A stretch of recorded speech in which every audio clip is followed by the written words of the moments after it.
기도하시겠습니다. 자비와 은혜가 풍성하신 우리 아버지 하나님, 저희들 이 세상 죄악 가운데서 구원해 주시고 이제 천국 소망을 가지고 살아갈 수 있도록 은혜 베풀어 주신 것을 진심으로 감사드립니다. 이제 저희들 어떻게 하면 주님께 받은 이 은혜에 보답하면서 또 하나님의 자녀로서 살아갈 수가 있겠습니까? 저희들 계속해서 말씀을 배우고 하나님의 교훈을 받는 가운데 하나님의 자녀로서 무럭무럭 성장하고 또 주님께 귀하게 쓰임 받기를 원합니다. 오늘 또 태어나는 입술이나 듣는 각 사람 마음 온전히 주장해 주시고 역사하셔서 참으로 구원받은 사람들이 어떻게 행할 것을 깨달아 하는 귀한 시간으로 인도해 주시옵소서. 우리 구주 예수님 이름으로 기도드렸습니다. 아멘. 성경 말씀 누가복음 15장을 보시겠습니다. 신약 성경 누가복음 15장입니다. 21절 아들이 가로되 아버지여 내가 하늘과 아버지께 죄를 얻었사오니 지금부터는 아버지 아들이라 일컬음을 감당치 못하겠나이다 하나 아버지는 종들에게 이르되 제일 좋은 옷을 내어다가 입히고 손에 가락지를 끼우고 발에 신을 신기라. 그리고 살진 송아지를 끌어다가 잡으라. 우리가 먹고 즐기자. 한동안 영생의 말씀이 증거됐습니다. 우리는 이런 성경을 대할 때마다 지옥에 가는 영혼을 애타게 불러 세우시는 하나님의 간절한 음성을 대합니다. 집 나간 자식이 돌아오기만을 간절히 기다리는 그런 부모 심정으로 하나님은 우리 모든 죄인들이 다 회개하고 하나님께 나와 구원받기를 원하셨습니다. 하나님은 하루가 천년 같은, 천년이 하루 같은 그 마음으로 회개하고 돌아와 하나님과 함께 영생하기를 원하셨던 겁니다. 자, 이 부모의 심정이 하나님의 마음을 대변합니다. 집 나간 자식을 기다리는 그런 부모의 마음. 이제 나오나 처제 나오나 문풍지 소리만 나도 대문 소리만 삐그덕 들려도 잠을 깨는 부모의 마음이 그 자식을 기다리는 부모의 마음입니다.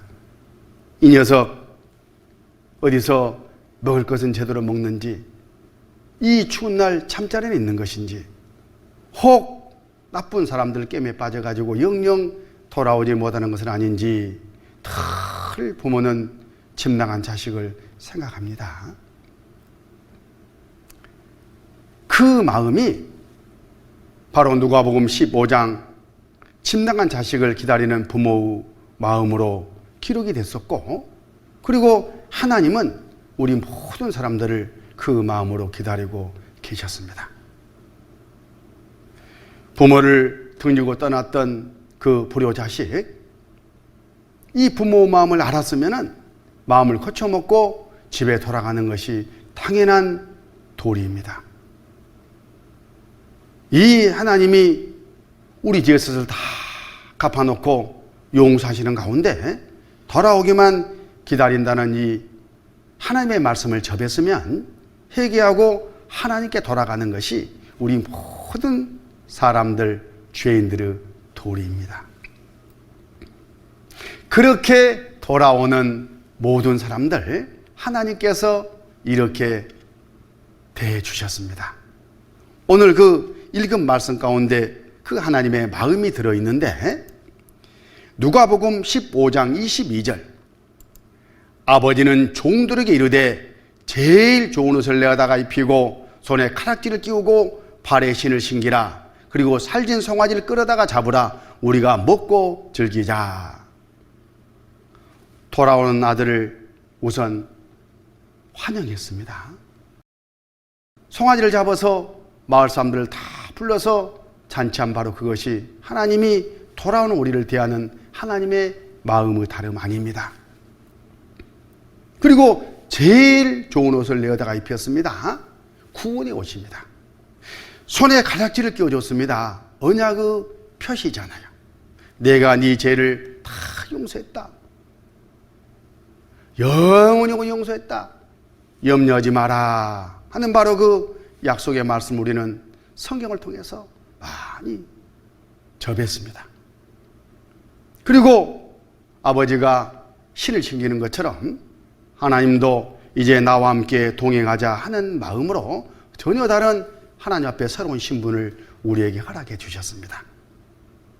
바로 하나님 앞에 우리 각 사람은 이제 완전히 새로운 사람입니다.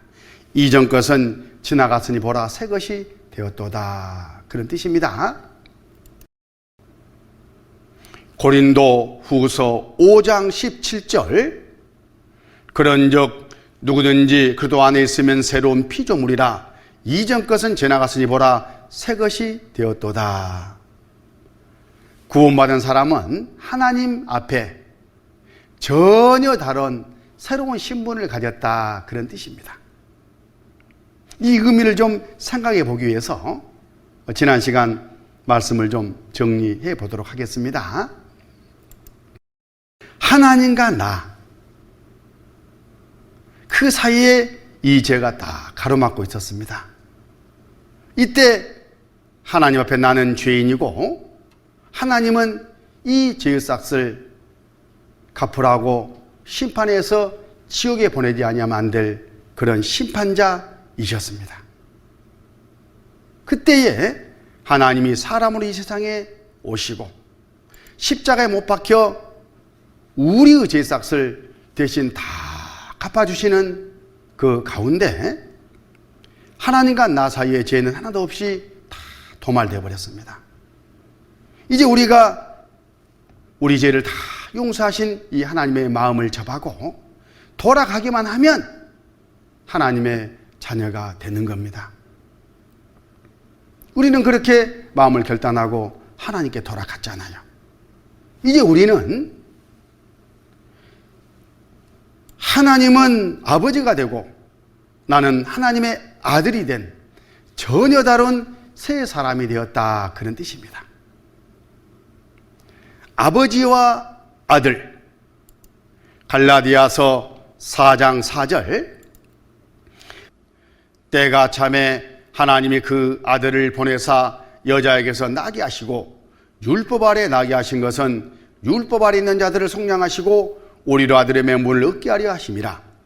너희가 아들인 고로 하나님이 그 아들의 영을 우리 마음 가운데 보내사 아바 아버지라 부르게 하셨느니라. 우리에게 아들의 명분을 주시기 위해서 예수님이 오셨고 우리 죄살 다 갚는 가운데 우리가 구원을 받고 이제 아들이 되었다. 그런 뜻입니다. 거기 5절을 보면 율법 아래 있는 자들을 속량하시고 이 속량이라는 말이 나오죠. 이 용어는 무슨 의미냐면 어떤 사람이 악한 주인의 노예의 상태에 놓여 있었습니다. 너무나 힘든 생활을 하고 있습니다. 그때에 마음씨 좋은 돈 많은 부자가 그 노예가 너무나 안쓰러워서 대가를 지불하고 그 노예를 샀습니다. 그러면 이 노예는 이제 이 부자의 소유가 됐잖아요. 그런데 이 부자는 너무나 마음씨 좋은 분이어가지고 그 자리에서 노예 문서를 쫙쫙 찢어버리고 이 노예에게 이제 너는 자유의 몸이다. 네 원하는 대로 이제 살아라. 이렇게 풀어줬습니다. 그것을 속량이라고 하는 거예요. 대가를 지불하고 사서 풀어줬다. 그런 뜻입니다. 그 일을 위해서 예수님이 이 세상에 오셔서 속량하셨어요. 우리를. 그런데 이제 우리가 해야 할 일이 있습니다. 이렇게 큰 은혜를 받은 이 노예 풀어줬다 해서 마음대로 다른 데 가서 살아도 상관이 없지만은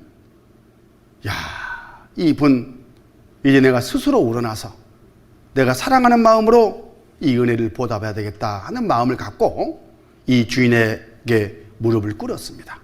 주인님, 이제 나는 내 자유의지를 가지고 내 스스로 당신을 섬기겠습니다 하고 나를 사주신 그분에게 내 몸을 드렸습니다. 사랑의 종이 된 거예요. 감동스러운 그런 일화이지 않습니까? 그때에 이 주인이 그래 너는 지금부터 종이 아니고 내 아들이다 하면서 당장에 호족부에다가 이 노예를 양자로 입적을 시켰습니다. 그러면 이제 노예는 이 주인의 아들이 됐잖아요. 그런 신분을 새롭게 얻은 겁니다. 그러는 것처럼 구원을 받고 하나님께 나아간 우리 모든 사람들, 하나님이 다 천국에 있는 생명책에 우리의 이름을 올려주시고 이제 아들을 삼으신 거예요. 그 일을 위해서 예수님이 이 세상에 오시고 우리가 그 예수님을 믿고 하나님께 돌아가는 순간에 그런 자격을 얻었다, 그런 뜻이에요. 하나님은 아버지이고 각 사람 나는 그런 아들이에요. 이제 하나님의 아들이다, 그 말은 하나님의 모든 것이 다 내 것이다, 그런 뜻이잖아요. 아들은 아버지의 상속자이지 않습니까? 거기 7절에 보면 그러므로 내가 이후로는 종이 아니요 아들이니 아들이면 하나님으로 말미암아 유업을 이을 자니라. 유업을 잇는다, 그 말은 하나님의 상속자다는 뜻입니다. 이 우주 만물 모든 것은 우리 아버지 것이잖아요. 그 말은 다 내 것이다, 그런 뜻이에요. 단지 하나님께서 우리를 바른 길로 가게 하기 위해서 그 사용권을 제한해 놨을 뿐이지 실제 소유는 다 내 것입니다. 너무 이 세상 없는 것에 마음이 아파서 집착하고 또 슬퍼할 필요가 없습니다. 이제 우리는 하나님의 자녀이기 때문에 이 모든 것의 상속자이라는 그런 자긍심을 가지고 남은 생애를 기쁘고 즐겁게 보람되게 살아가는 거예요. 나중에 주님 오시는 그날 우리 몸이 신령한 몸으로 바뀌어가지고 천국에서 영원히 하나님과 함께 살게 될 바로 그때에 이 모든 것을 우리가 누리고 사는 겁니다. 우리는 그 자격을 얻은 상속자예요.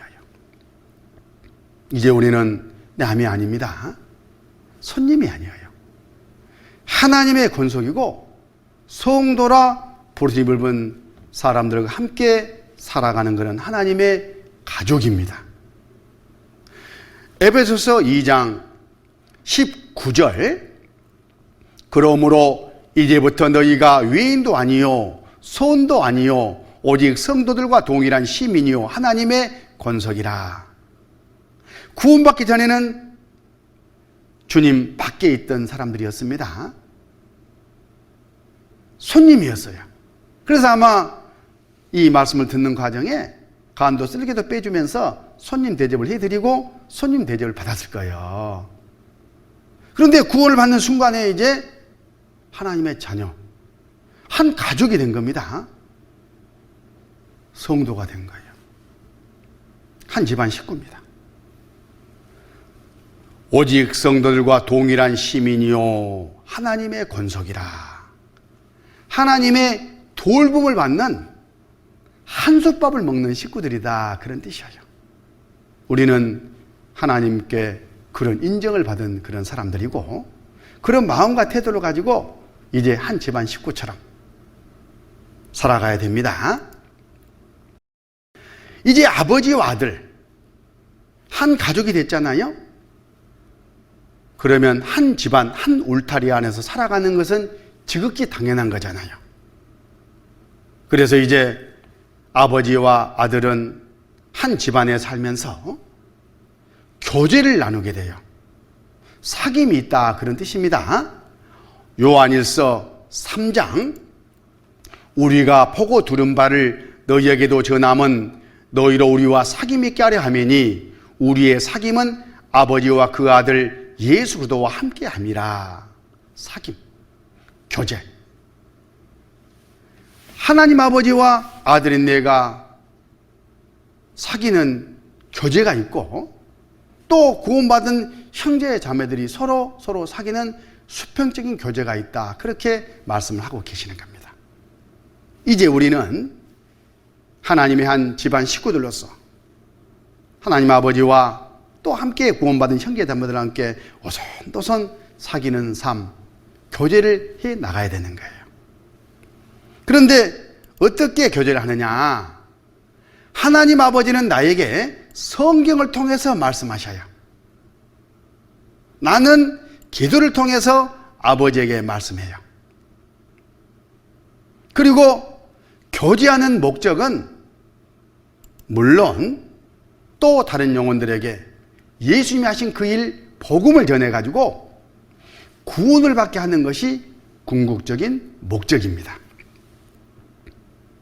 당장 구원 받자마자 데려가지 아니하고 이 세상에 잠깐 놔두신 이유는 전에 나처럼 아직 알지 못하고 지옥 가는 그 영혼들에게 예수님이 하신 바로 그 일 복음을 전해가지고 구원을 받게 하고, 그래서 우리가 다 같이 함께 천국 가자 하는 그 일에 우리를, 자녀를, 아들을 쓰시기 위해서 이 땅에 살게 하고 계시는데, 바로 그것을 전도라고 하는 거예요. 여러분들은 그 전도를 받고 구원을 받았습니다. 그리고 하나님의 아들이 된 거예요.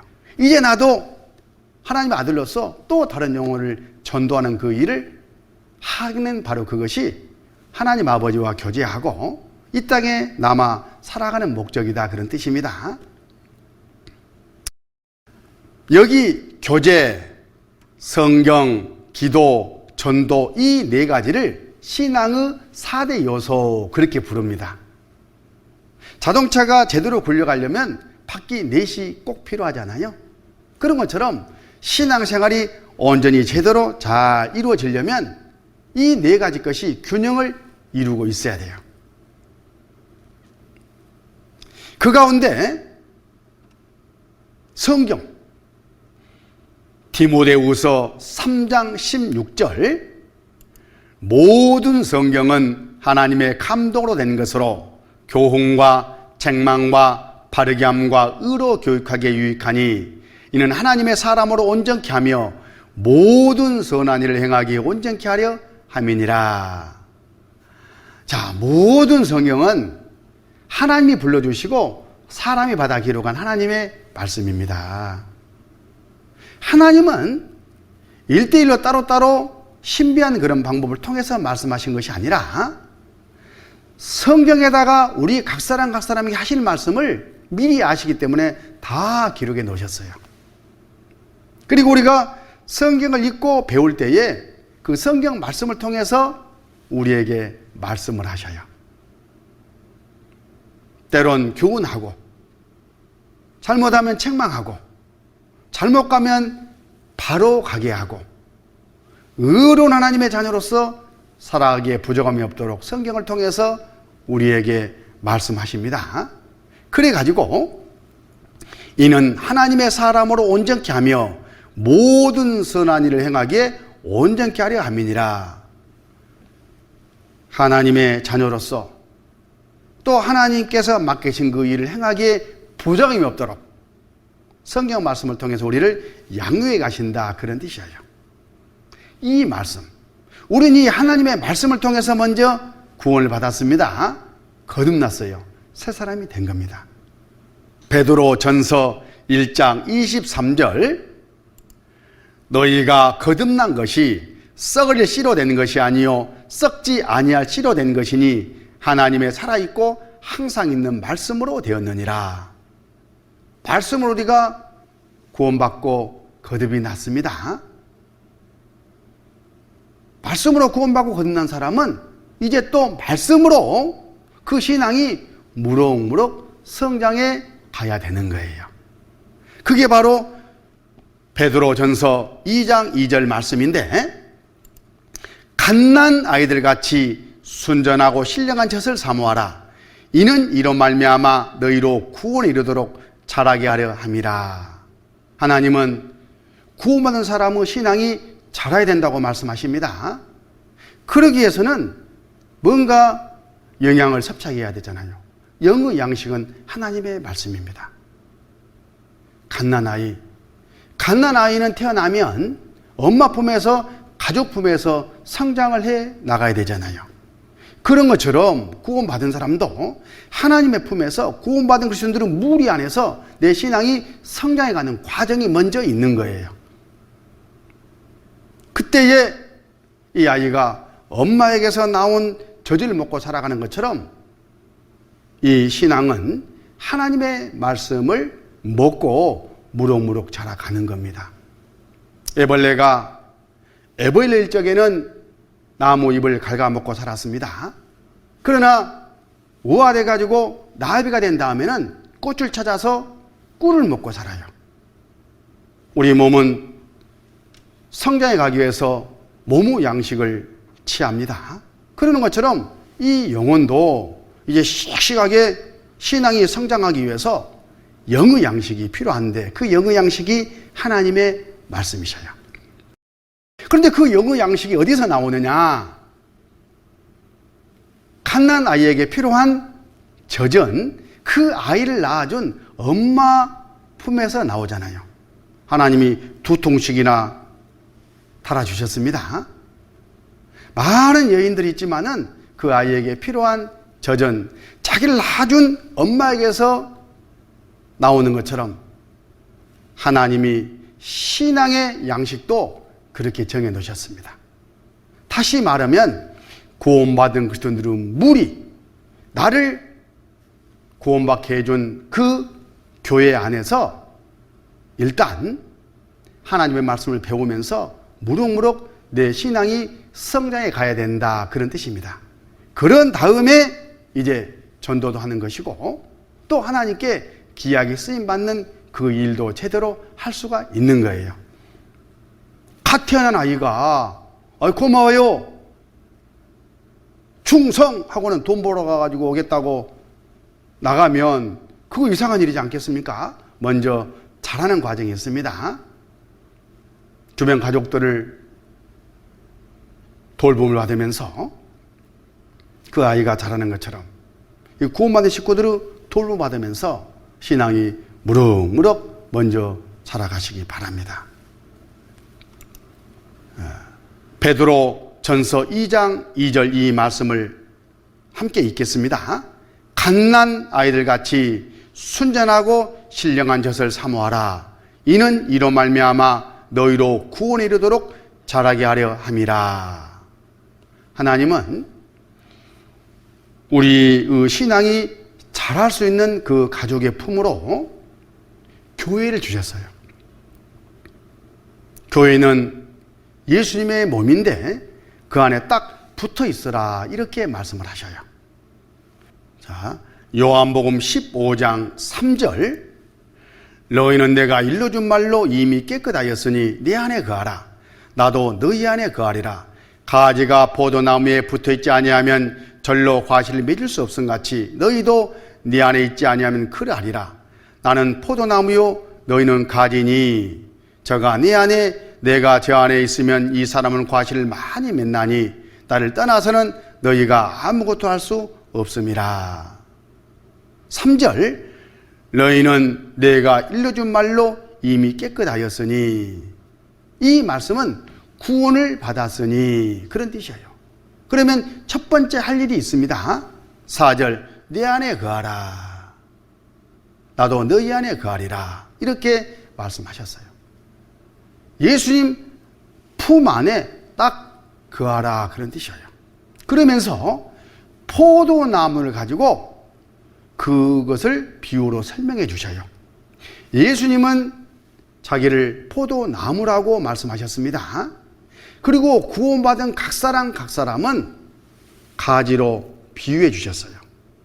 가지가 포도나무에 딱 붙어 있어야 포도나무가 공급하는 영양분, 물 같은 것을 공급받아서 그 가지 끝에 열매를 맺을 수 있는 것처럼 구원받았으면 예수님께 딱 붙어 있으라, 그런 뜻이에요. 그게 바로 첫 번째 구원받고 나서 해야 할 일입니다. 그러면 예수님께 붙어 있으라고 그러셨는데 예수님이 어디 계시느냐? 바로 구원받은 사람들의 무리가 예수님의 몸이에요. 에베소서 1장 22절, 또 만물 그 발 아래 복종하게 하시고 그를 만물 위에 교회의 머리로 주셨느니라. 교회는 그의 몸이니 만물 안에서 만물을 충만케 하신 자의 충만이니라. 교회는 그의 몸이니, 그러니까 교회가 예수님의 몸이니까 거기에 붙어 있으라, 그런 뜻인 거예요. 그러면 교회가 뭘까? 그걸 또 정확하게 알아야 되겠죠? 고린도 전서 1장 2절, 고린도에 있는 하나님의 교회, 곧 그리스도 예수 안에서 거룩하여지고 성도라 부르심을 입은 자들과 또 각처에서 우리의 주 곧 저희와 우리의 주 되신 예수 그리스도의 이름을 부르는 모든 자들, 고린도에 있는 하나님의 교회, 고린도 교회입니다. 그러면서 교회를 설명해요. 그래도 예수 안에서 거룩하여지고 성도라 부르심을 입은 자들, 그래서도 예수님의 공로로 죄의 사함을 받고 무리를 지어서 생활하는 사람들, 그런 뜻이에요. 그게 바로 교회입니다. 어떤 분들은 교회 당을 교회라고 그렇게 생각하는데 그건 구원받은 사람들이 모이는 집이지 교회가 아니에요. 교회는 예수님 피로 구원함을 받고 언제 죽음을 건너가도 천국 갈 수 있는 그런 믿음을 가진 구원받은 그리스도인들의 무리를 말하는 겁니다. 그 안에 거하라, 붙어 있으라, 그런 뜻이에요. 그리고 뿌리를 내리라, 그렇게 말씀하십니다. 골로새서 2장 6절, 그러므로 너희가 그래도 예수를 주로 받았으니 그 안에서 행하되 그 안에 뿌리를 박으며 세움을 입어 교훈을 받은 대로 믿음에 굳게 서서 감사함을 넘치게 하라. 씨가 떨어지면 싹이 먼저 나와요. 그리고 그 다음 순서는 뿌리가 내려요. 그때 뿌리가 깊숙하게 잘 내려야 태풍이라든가 외압을 잘 이겨낼 수가 있어요. 그래서 구원을 막 받고 나면 가장 중요한 것이 구원받은 그리스도인들의 무리 안에서 신앙의 뿌리를 깊숙하게 내리는 과정이 중요한 거예요. 그러면 하나님이 공급하시는 그 공급하시는 힘으로, 은혜와 사랑과 능력으로 내 신앙이 무럭무럭 자라가요. 그게 바로 믿음의 성장입니다. 그 과정이 있다는 것을 꼭 생각하시고, 또 하나님은 그 일을 성경 말씀으로 하셔요. 그래서 말씀을 잘 먹고 무럭무럭 자라는 과정이 너무나 중요하다는 것을 이렇게 강조해 드리는 겁니다. 그런데 어떤 분들은 이런 생각을 합니다. 야, 이제 구원 받았으니까 그러면 지옥에 안 가니까 마음대로 죄 짓고 살아도 되겠네. 그럴 수 있을까요? 어찌 우리 주님이 이 죄 때문에 저렇게 십자가 못 박혀 저 고통받고 돌아가셨는데 구원받은 우리가, 하나님의 자녀라는 그런 신분을 얻은 우리가 다시 죄에게 져가지고 죄를 짓고 살 수가 있겠습니까? 이제 이 죄는 우리의 원수이고 우리의 적이기 때문에 계속 싸워서 승리를 해야 되는 거예요. 로마서 6장 1절을 보시겠습니다. 그런즉 우리가 무슨 말 하리요? 은혜를 더하게 하려고 죄에 거하겠느냐? 그럴 수 없느니라. 죄에 대하여 죽은 우리가 어찌 그 가운데 더 살리요?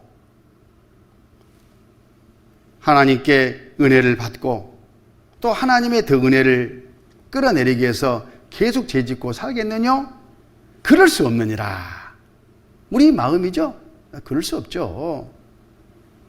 거기 15절 같이 읽습니다. 그런즉 어찌하리요? 우리가 법 아래 있지 아니하고 은혜 아래 있으니 죄를 지으리요? 그럴 수 없느니라. 그럴 수 없단 말은 죄와 싸워서 이기는, 승리하는 삶을 우리가 살아가야 된다, 그런 뜻입니다. 그러려면은 내 생활이 이제 죄와 싸워서 이기는 힘을 가져야 돼요.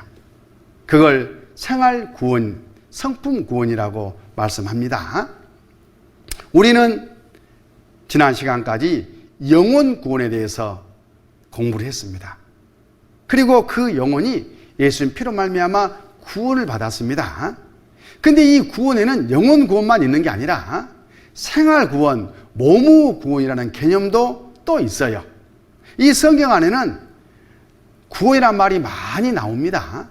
그런데 여러 의미로 이 구원의 개념이 쓰여요. 모든 것을 다 영혼 구원에 맞춰서 성경을 읽으면 또 안 됩니다.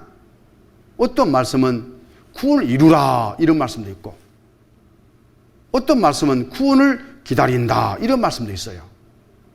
그걸 영혼 구원에다가 빗대어서 다 해석해버리면은, 아니 그러면 뭐야, 언제는 구원을 이루었다 해놓고 끝났다 해놓고 또 이루라, 기다리라, 무슨 소리요? 그러면서 실제 잘못된 그런 교리들도 나오고 있는데, 그건 구원의 개념을 잘못 적용해서 그러는 거예요. 이 오해를 덜기 위해서, 또 우리의 신앙을 바로하기 위해서 이 죄와 이 구원의 세 가지 개념을 좀 정리하도록 하겠습니다. 이 죄. 우리 모든 사람들은 죄의 지배와 다스림을 받고 있어요.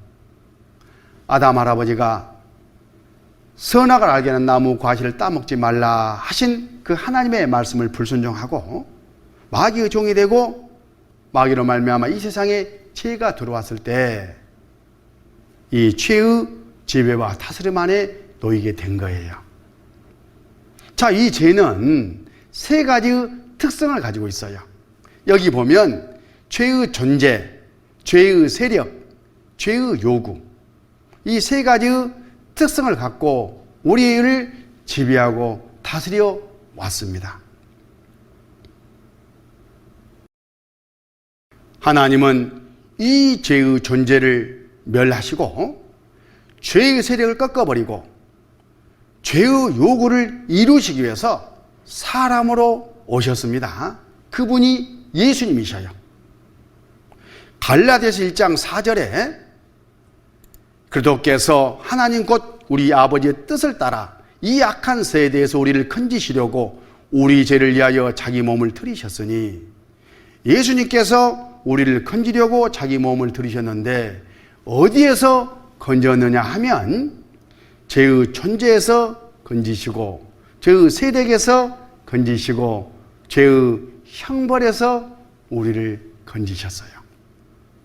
예수님께서 십자가에 못 박혀서 다 이루었다 하신 이 말씀 안에는 죄의 존재를 멸해버리고 죄의 세력을 꺾어버리고 죄의 형벌을, 죄의 요구를 이루었다 하는 바로 그 의미가 다 포함되어 있는 거예요.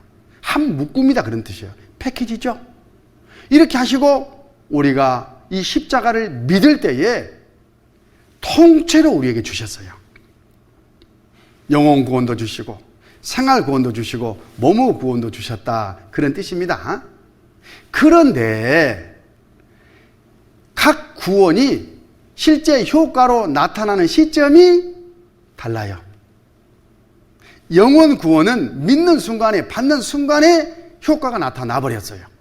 그래서 과거 완료가 되는 겁니다.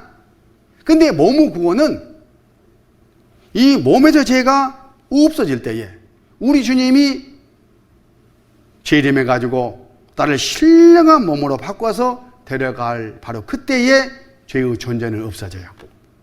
그때 죄의 존재에 대한 효과가 나타난다, 그런 뜻입니다. 그 사이에는 내 몸에 죄가 지금 존재하기 때문에 죄는 세력을 부립니다. 그걸 부단히 이렇게 우리가 싸우는 거예요. 우리 원수이기 때문에. 그것을 생활구원이라고 말씀하시는 거예요.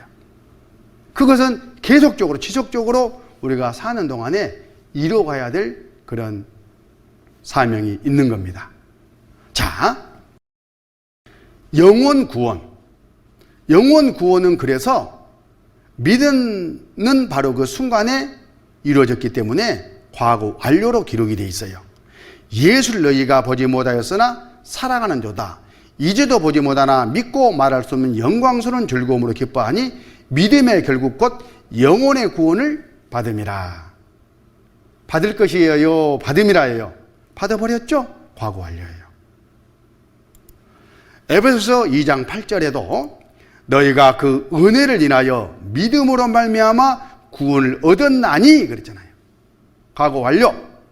이것이 너희에게서 난 것이 아니요 하나님의 선물이라. 이 선물 보따리 안에는 영혼 구원뿐만 아니라 몸의 구원, 생활 구원도 통째로 사실 들어있었어요. 그게 완성되는, 이루어지는, 나타나는 효과가 다를 뿐이에요. 하나님 편에서는 다 끝내시고 한꺼번에 선물로 주셨고, 우리는 그것을 한 번에 믿음으로 받았고, 그런데 그 보따리를 풀어놓고 보니까 효과가 나타나는 시점이 다르더라, 그런 뜻이에요. 영혼 구원은 단번에 이미 받아버렸습니다. 언제? 믿을 때에. 몇 번에요? 단번에. 죄의 형벌로부터 우리가 구원을 받은 거예요. 죄의 요구가 이루어졌습니다. 그 사람을 하나님은 죄가 없는 사람, 의인이라고 봐주는 거예요. 뭐 우리가 무슨 의로운 일을 해서 의인이 된 게 아니라 예수님이 의로운 일을 하시고 하나님 앞에 의로운 자로 인정받는 의의 대표가 되셨어요. 그 예수를 믿고 예수님 안에 들어갔기 때문에 우리는 의인으로 인정을 받고 죄가 하나도 없는 사람처럼 여김을 받기 때문에 절대 지옥에는 안 가는 겁니다. 이것을 영혼 구원 그래요.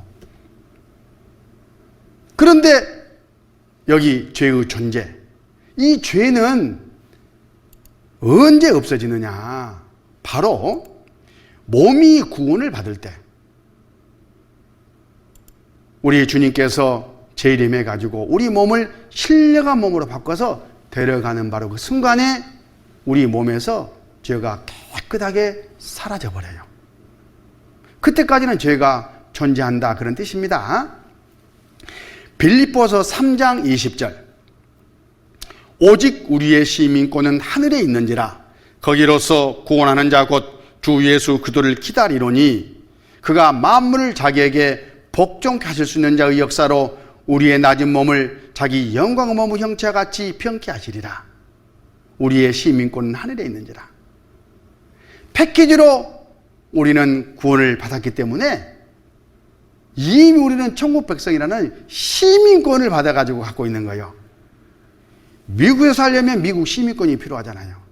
한국의 국민으로서 누리고 살려면 주민등록증이 필요하잖아요. 바로 그 시민권을 우리는 하나님께로부터 받았습니다.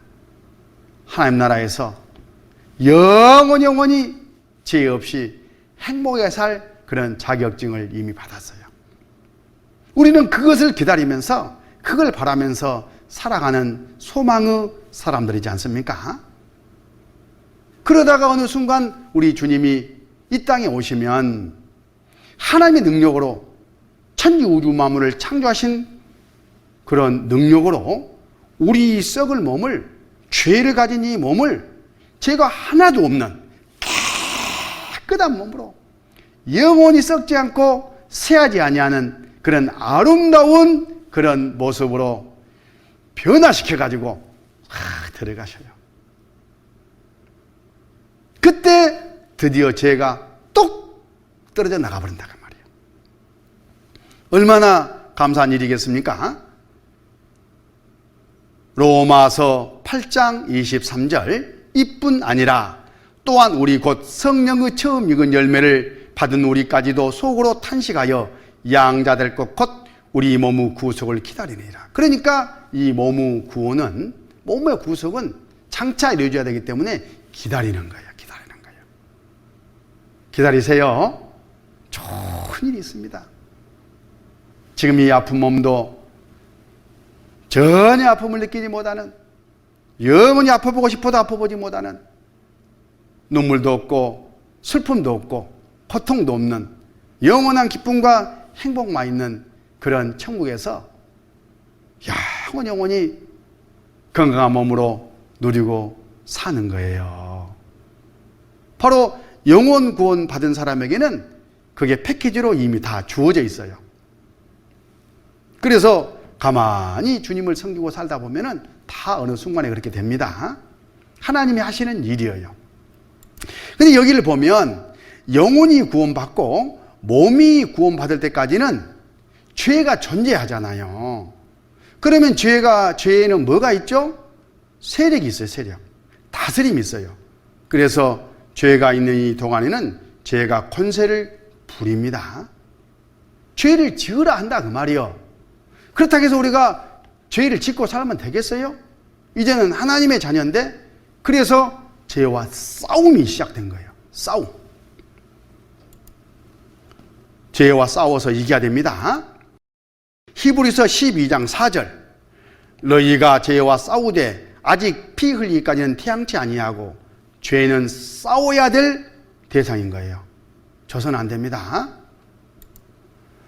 골로새서 3장 5절, 그러므로 땅에 있는 지체를 죽이라. 곧 음란과 부정과 사욕과 악한 정욕과 탐심이니 탐심은 우상 숭배니라. 지체를 죽이라. 다른 말 아니에요. 죄의 계지를 가진 이 몸의 소욕을 따라 살지 마라, 그런 뜻이에요.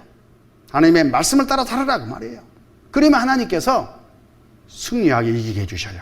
로마서 16장 20절, 평강의 하나님께서 속히 사단을 너희 발 아래서 상하게 하시리라. 마귀의 객기를 깨뜨리고 죄와 싸워서 승리하게 해주신다, 그런 뜻입니다. 이 죄와 싸워야 된다고 그러니까 뭐 자기가 막 싸우는 걸로 이렇게 상상하는데, 실제는 자기는 이 죄, 그 배후에 있는 마귀와 싸워서 이길 수 있는 그런 능력이 없어요. 우리가 구원받을 때 우리 안에 주님의 영, 성령이 오십니다. 그 성령이 우리 몸을 지배하고 다스리셔요. 그렇게 지배하고 다스리도록 해드리면 성령님이 생명과 성령의 법으로 죄와 사망의 법을 이겨주셔요. 그래가지고 승리하게 해주시는 겁니다. 바로 그것이 신앙생활이고 그것이 믿음인 겁니다. 그리고 마침 우리가 싸워서 이겼다고 생각해 주시는 거예요. 그것을 생활 구원이라고 하는 겁니다. 이 생활 구원은 복종함으로 그래서 이루어져요. 성령님은 말씀으로 우리를 인도해 가십니다. 성령은 곧 하나님의 말씀을 가지라. 말씀으로 우리를 지배하고 다스리시기 때문에 우리가 말씀께 복종하는 바로 그것이, 하나님의 뜻에 복종하는 바로 그것이 성령이 나를 지배하고 다스리게 해 드리는 거예요. 그건 계속 그렇게 해야 되겠죠.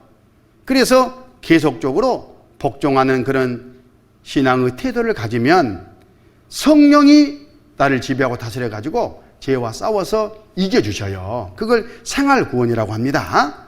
빌립보서 2장 12절, 그러므로 나의 사랑하는 자들아, 너희가 나 있을 때뿐 아니라 더욱 지금 나 없을 때에도 항상 복종하여 두렵고 떨림으로 너희 구원을 이루라 그랬잖아요.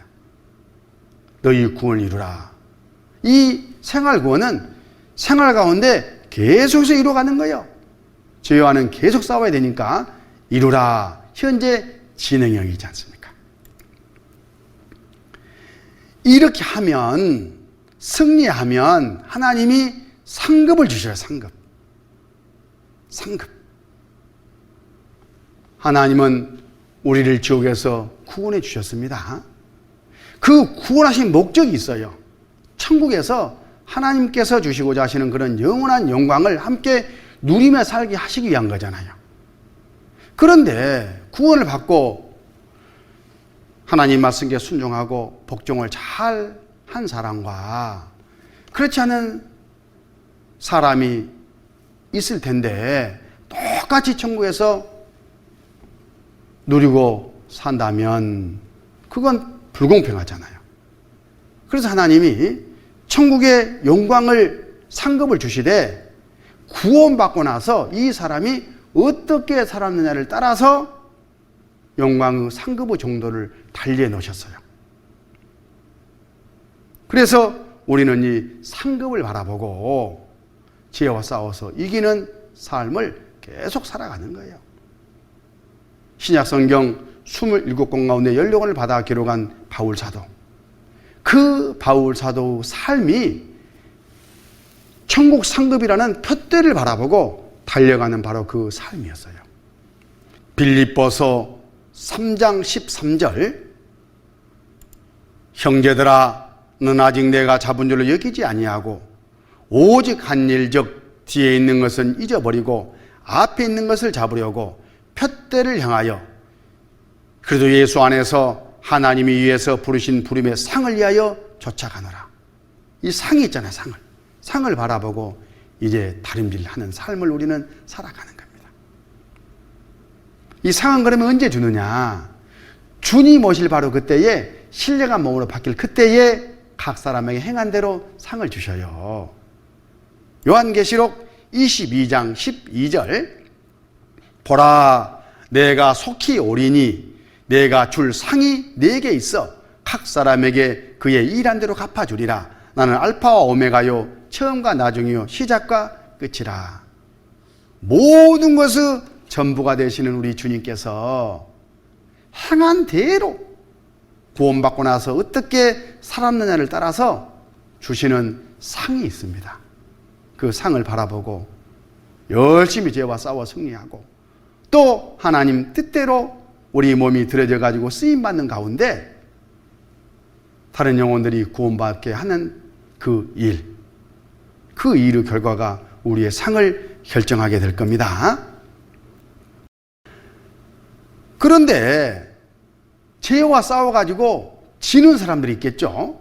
그러면 사랑의 아버지가 이 녀석이 좀 이겨가지고 상급을 챙겨야 될 텐데 상을 다 잃고 있으면 어떻게 돼? 그래서 바르게 가도록 채찍질 하셔요. 책망하셔요. 징계하신다. 그런 뜻입니다.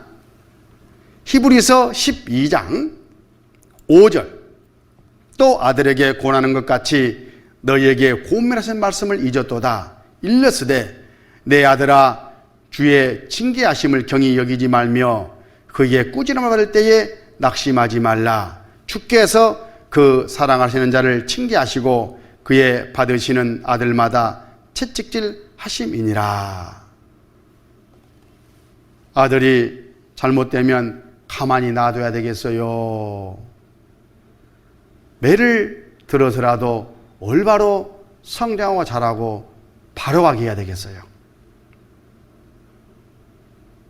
바로 하나님이 우리를 아들처럼 대우하신다는 그 증거예요.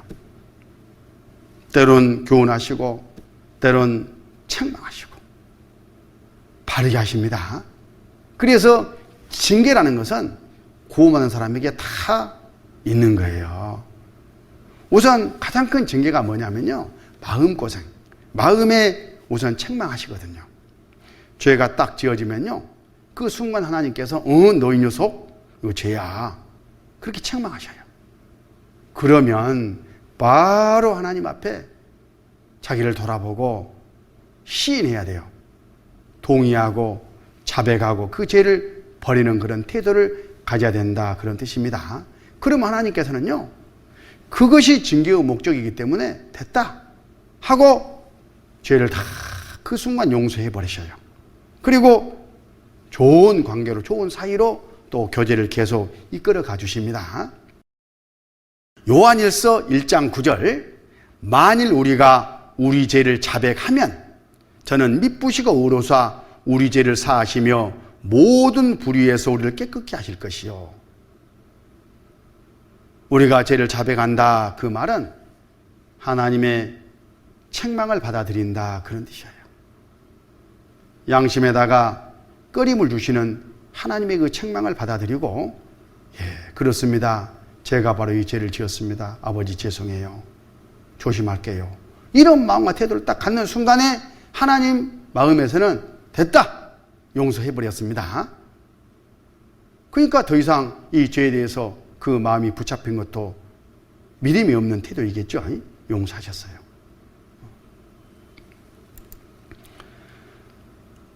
자, 하나님은 사람을 창조하셨어요.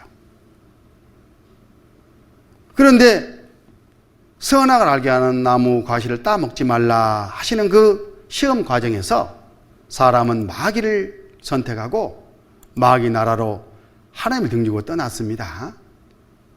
죄인의 신분이 된 거예요. 죄의 기질을 가지고 죄를 짓고 삽니다. 그리고 죄악 앞으로 지옥과 운명에 빠져 있는 거예요. 이 운명에서 하나님께로 돌아가는 바로 이것을 회개라고 합니다. 이 회개는 평생 한 번 하는 거예요. 생명 얻는 회개입니다. 그런데 이 회개와 아까 먼저 말씀드린 하나님의 아들이 아버지에게 자백하고 돌이키는 그 회개와 혼돈하시는 분들이 주변에 의외로 많이 있어요. 구원받는 방법을 잘못 알고 있다, 그런 뜻입니다. 자기가 지은 죄를 새벽마다 가서 낱낱이 잘못을 빌어야 하나님이 용서해 주시고 그래야 천국 간다, 그렇게 알고 있으면 큰일 납니다. 그 회개는 평생에 한 번 마음을 돌이키고 예수께 나가서 단번에 영원히 예수님 피로 제사를 갚고 용서받았으면 끝난 거예요. 영혼 구원이 이미 이루어져 버렸잖아요. 그 다음에 이 죄의 기질이 있기 때문에 지어진 이 죄는 지옥 천국과는 아무 관련이 없이 아버지 하나님께 아들이 잘못한 그 죄예요. 죄 지었다고 아들을 세상에 감옥 보내는 사람이 어디 있어요? 죄 지었다고 하나님이 하나님 앞에 있는 생명책의 이름을 한번 올렸다가 또 빼버리고 지옥 보내겠어요? 그건 전혀 잘못 알고 잘못 믿고 있는 거예요. 제 아들이 아버지께 잘못한 이 죄는 아버지와 나 관계가 소원해져요. 교제가 끊어져요. 하나님께서 공급하시는 신령한 좋은 것들을 못 받게 돼요. 그래서 아버지 죄송합니다 하고 솔직하게 고백하고 하나님과 관계를 원만하게 유지하기 위해서 자백하고 회개하고 죄를 용서받는 겁니다. 전혀 다르다는 것을 이해하셔야 돼요.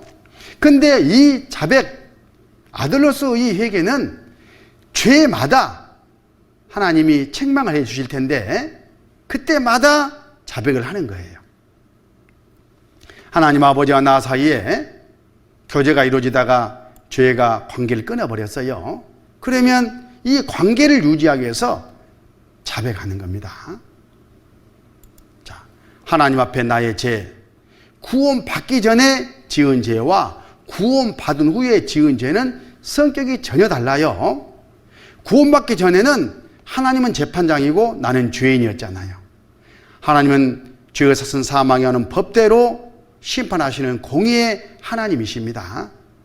나는 죄의 삭은 사망이요 하는 법대로 죄의 삭을 갚으러 지옥 가지 아니하면 안 될 그런 운명이었어요.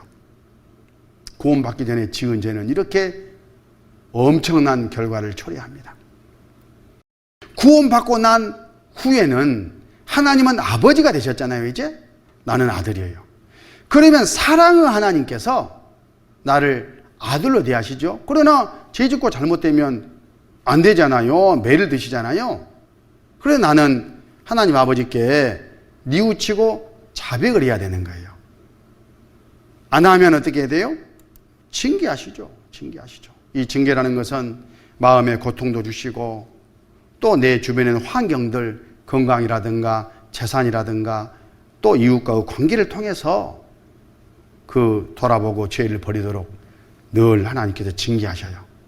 그래서 어떤 마음에 내키지 않는 그런 일들이 생기면 혹 내가 하나님 앞에 회개할, 자백할 죄가 있는데 그걸 소홀히 해서 그런 건 아닌가 돌아보고 바로 그냥 하나님 잘못됐습니다 하면은 이 문제는 해결이 되는 겁니다.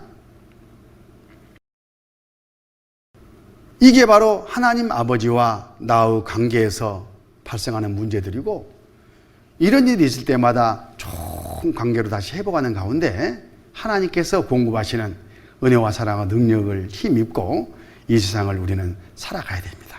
그러면 그날 그때 주님께서 우리를 데리러 오실 겁니다. 그렇게 우리 함께 연합해서 또 주님께서 맡기신 영혼군의 사명을 다하면서 살아가십시다. 잠깐 기도하겠습니다. 아버지 하나님 감사합니다. 저희들을 구원해 주시고 또 구원받은 식구들이 어떻게 행하며 살아야 될 것을 교훈해 주셔서 감사합니다. 이제 우리가 생활 구원을 이루면서 주님께 기쁨과 즐거움을 드리면서 주님이 허락하시는 상급을 하나도 잊지 않고 살아갈 수 있도록 도와주시고 인도해 주시옵소서. 또 몸이 아파 병상에서 이 말씀을 대한 우리 귀한 이 주님의 자녀들, 이제 속히 그 몸을 치료해 주셔서 몸된 교회에서 함께 교제하며 주님을 섬겨나갈 수 있도록 더욱 더 큰 은혜와 사랑으로 함께해 주시옵소서. 또 이번 이 일을 위해서 함께 마음을 모아 수고한 주변에 우리 사랑하는 모든 식구들 위에도 영육간에 축복해 주시옵소서. 우리 구주 예수님 이름으로 기도드렸습니다. 아멘.